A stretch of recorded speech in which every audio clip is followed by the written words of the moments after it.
My dear friends, especially the students who are very eager to learn spoken English to survive in this modern world. Do you know English?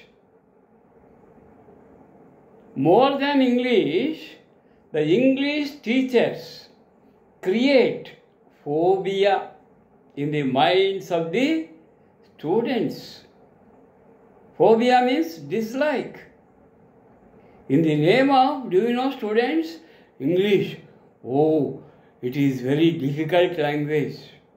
It is not easy to speak. That is the first drawback. My dear English teachers, if you are really completed your MA literature in English, you should have learnt how to teach English within the four walls, which should help the student when he enters the world, so-called very vast, very big, very huge world. They should not feel any fear to speak English. No doubt, as English is an international language, it has very complexity of grammar, rules, regulations and what-not. Don't go for grammar rules. Rules are made, but for the beginners, the rules and regulations of the English grammar should not become obstacles, hurdles. కొత్తగా English నేర్చుకునే వాళ్ళకి ఈ grammar rules regulations అడ్డంకులు కాకూడదు, obstacles కాకూడదు, hurdles కాకూడదు. The beginners, you see a child, when it learns to stand, oh, it feels, oh, mommy, I stood. Yes, mommy, good, beta, good beta. కొంచెం అడుగై అనగానే ఒక అడుగు వేస్తాడు, వణుకుతాడు, ఇంకొక అడుగు వేసి పడిపోతాడు. పర్వానే, ఏం కాలేదులే బిడ్డ, మళ్ళా లేయి, ఇంకొక అడుగు వేయి. ఇలా అడుగు వేయడం పడడం సహజం. మరి English learners also feel somewhat difficult. They make mistakes. The professors also making many mistakes. When they speak, when they address a meeting, they commit so many grammatical errors, even in using articles, simple articles a and the, and the tense, using is, was, were, or, has, have, had. They do commit.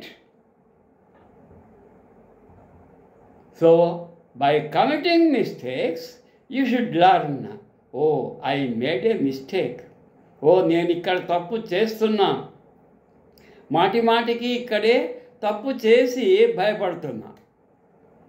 మరలా మాట్లాడడానికి ప్రయత్నం చేయడానికి భయం, phobia. You drive the phobia from your mind.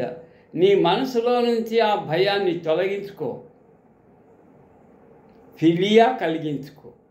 Philia అంటే ఇష్టం, liking. మనకి ఏదైనా ఇష్టమైనప్పుడు దాన్ని పొందడానికి, దాన్ని సాధించడానికి ఏమైనా చేస్తాం, ఎన్ని కష్టాలైనా పడతాం. మరి ఇంగ్లీష్ మాట్లాడడానికి నీవు డిగ్రీ తీసుకున్నావు, డిగ్రీలో నీకు ఒక సెమిస్టర్లో మొత్తం స్పోకన్ స్కిల్స్, కమ్యూనికేషన్ స్కిల్స్ అంటారు, స్పోకన్ స్కిల్స్ అంటారు, సాఫ్ట్ స్కిల్స్ అంటారు. పేర్లు ఎన్నైనా ఇంగ్లీష్లో సింపుల్గా మాట్లాడడం, సింపుల్గా మాట్లాడడం. నీవేమి పెద్ద పెద్ద వాక్యాలు మాట్లాడకపోవద్దు, పెద్ద పెద్ద కాంప్లెక్స్ సెంటెన్సెస్ను తయారు చేసే ప్రయత్నం చేయొద్దు. బిల్డ్ సింపుల్ సెంటెన్సెస్ అంటే తెలుగులో సామాన్య వాక్యాలు. అంటే ఒక కర్త, ఒక కర్మ, ఒక క్రియ. ఇంగ్లీష్లో అయితే కర్త, క్రియ, కర్మ వస్తుంది. రామ కిల్డ్ రావణ. వర్బ్ ఎక్కడ వచ్చింది? సబ్జెక్ట్కి ఆబ్జెక్ట్కి మధ్యలో వచ్చింది. కిల్డ్ పాస్ట్ టెన్స్ వచ్చింది. కాబట్టి సింపుల్ ఇంగ్లీష్ అన్నప్పుడు సింపుల్ ప్రెజెంట్ టెన్స్ మాట్లాడు, సింపుల్ పాస్ట్ టెన్స్ మాట్లాడు, సింపుల్ ఫ్యూచర్ టెన్స్ మాట్లాడద్దు. అలాగే సింపుల్ పాస్ట్ టెన్స్ మాట్లాడు. ఎందుకంటే సింపుల్ అంటున్నాం మనం, simple English. Simple present tense, simple past tense మాట్లాడడం నేర్చుకో. ఏమి అక్కడ V1 ప్రెజెంట్ టెన్స్లో వాడితే V2. ఎందుకంటే play played, write wrote written, enter entered entering. క్రియా దాని ఇతర రూపాలు బాగా పట్టు పెంచుకో. ఎప్పుడే కానీ నీవు ఇతరులతో, కొత్త వాళ్ళతో మాట్లాడేటప్పుడు సింపుల్ ఇంగ్లీష్ మాట్లాడు. Simple present tense, simple past tense. అలాగే సింపుల్ ఫ్యూచర్ టెన్స్ మాట్లాడు. ఆ తరువాత ప్రెజెంట్ కంటిన్యూయస్ వాడు. I'm writing exams, I'm going to Hyderabad. Simple present continuous లేదా simple past continuous, simple future continuous. Simple sentences మాట్లాడడం అలవాటు చేసుకో ఫస్ట్. వాళ్ళు ఏవేవో మాట్లాడుతున్నారు, వాళ్ళ మాదిరి ఒకరితో కంపేర్ చేసుకోవద్దు. ఇప్పుడు సంవత్సరం నిండిన బాలుడు నడిచేటప్పుడు తన వయసు వాడిని చూసే వాడు ఎక్కువసార్లు పడ్డాడు, నేను తక్కువసార్లు పడ్డాను. అంతేగాని 5-6 ఏళ్ళ పిల్లవాడితో కంపేర్ చేస్తే వాడు పరిగెడతాడు, వాడు దొరకడు. అలాగే మాట్లాడేటప్పుడు చక్కగా మాట్లాడే వాళ్ళని అబ్జర్వ్ చెయ్యి. అంతేగాని వాళ్ళని చూసి అమ్మో ఇంగ్లీష్ ఇంత కష్టమా అని భయపడవద్దు. పవన్ కళ్యాణ్ గబ్బర్ సింగ్ సినిమాలో ఏమో జో డర్ గయా సమజో ఓ మర్ గయా అన్నాడు. కాబట్టి మొట్టమొదట ఇంగ్లీష్ అంటే భయం పోగొట్టుకో. మీ ఇంగ్లీష్ మాస్టర్స్ మాకు ఇంత సిలబస్ ఉంది, పాఠాలు 15 పాఠాలు, 10 పోయమ్స్, పొయట్రీ చెప్పాలా, టైం తక్కువ అని ఏవో సాకులు చెప్తారు.